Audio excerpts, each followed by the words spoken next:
নমস্কার, আপনারা সবাই কেমন আছেন? আশা করছি ভালো আছেন। আর সবার একটা নতুন রেসিপি নিয়ে আজ বানাবো আমাদের মাছের ঝাল আলু দিয়ে।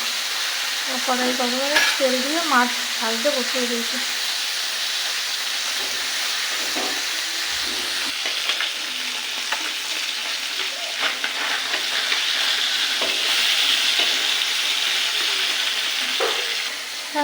আদা, টমেটো, কাঁচা লঙ্কা, পেঁয়াজ এটা বেটে নেব।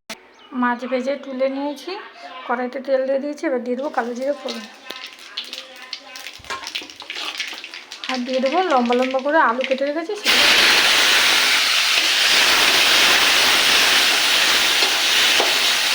এটাকে ভেজে নেব।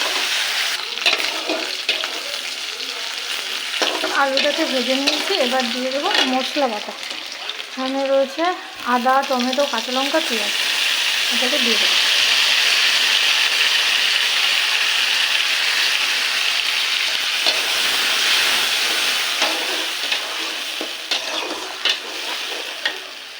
দেবো হলুদ গুঁড়ো, লবণ, লঙ্কার গুঁড়ো, এটাকে কষিয়ে নেব।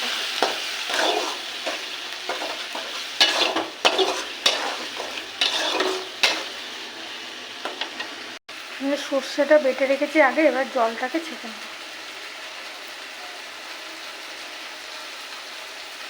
এই সর্ষে বাটার জলটাই দেব।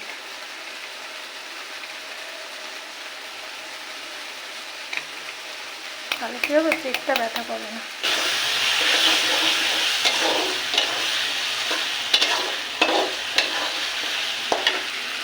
তেল ছেড়ে এসছে, এবার দিয়ে দেবো সর্ষে বাটার জল।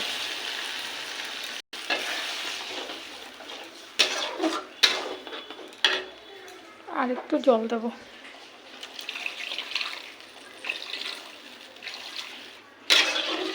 আর এটাকে ফুটতে দেবো। ঝোল ফুটে এসছে, এবার দিয়ে দেবো মাছগুলো।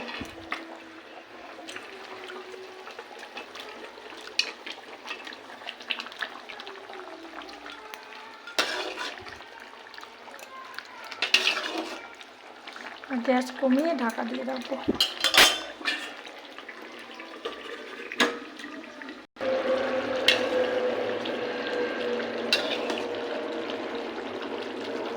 আলু সিদ্ধ হয়ে গেছে, ঝোলটাও অনেকটা শুকিয়ে এসছে। রেডি হয়ে গেছে আমার আমুদি মাছের ঝাল। কেমন হলো আপনারা জানাবেন, লাইক করবেন, শেয়ার করবেন, কমেন্ট করবেন। আর যদি ইউটিউব থেকে দেখে দেবেন চ্যানেলটাকে সাবস্ক্রাইব করে আমার পাশে থাকবেন। আসতে পারবো সেটা, টাটা, বাই বাই।